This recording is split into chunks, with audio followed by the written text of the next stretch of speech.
Penvision TV presents. সুন্নাতে খতনার সাথে আকিকা এবং সেই আকিকা উপলক্ষে বা খতনা উপলক্ষে কেউ গিফট করে সে জায়েজ হবে কিনা? আসলে এখানে গিফটের মাসালা আসলো আমাদের দেশে অনুষ্ঠান করে এই কারণে যে অনুষ্ঠানে যে সুন্নতে খতনা করুক আকিকা করুক একটা বিশাল গরু ছাগল জবাই করবে মানুষকে ডাকবে খাওয়াবে কার্টার এই অবস্থায় দেখা যায় যে কিছু মানুষ গিফট নিয়ে আসে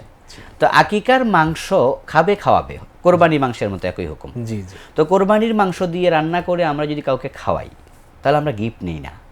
তাহলে বিক্রির মতো হয়ে যায় জি জি তো আকিকার মাংস যদি এরকম করে রান্না করে খাওয়াই আবার গিফট নেয় তাহলে এটা কিন্তু অনেকটা বিক্রির মতো হয়ে যাচ্ছে আচ্ছা তো এই জন্য আমাদের দেশে বিবাহ বলেন আকিকা বলেন গিফটের যে একটা প্রবণতা এটাই আমাদের অ্যাভয়েড করা উচিত যে একটা অনুষ্ঠানে মানে আনুষ্ঠানিক করে এবং নিয়ে টেবিল বিষয়ে ফেলে টেবিল বিষয়ে কাগজ কলম নিয়ে বসে জি জি তো মনে হয় যেন একটা হোটেল খুলেছে জি। বরং হোটেলে তো নিজের মন মতো খেয়ে বিল দেওয়ার কিছু কনসিডার আছে সুযোগ আছে এক্ষেত্রে সেটা কম সম পারা যায় কিন্তু খাবার অনুষ্ঠানে তো এত দিলে মানসম্মান টিকবে না জি তো এই জন্য আমরা বলবো আকিকা অনুষ্ঠানে জাতীয় রসম রেওয়াজ চালু করা মোটেও সঠিক আকিকা একটা ইবাদতের ফর্মেট থাকা উচিত, আনুষ্ঠানিকতা বর্জন করা দরকার।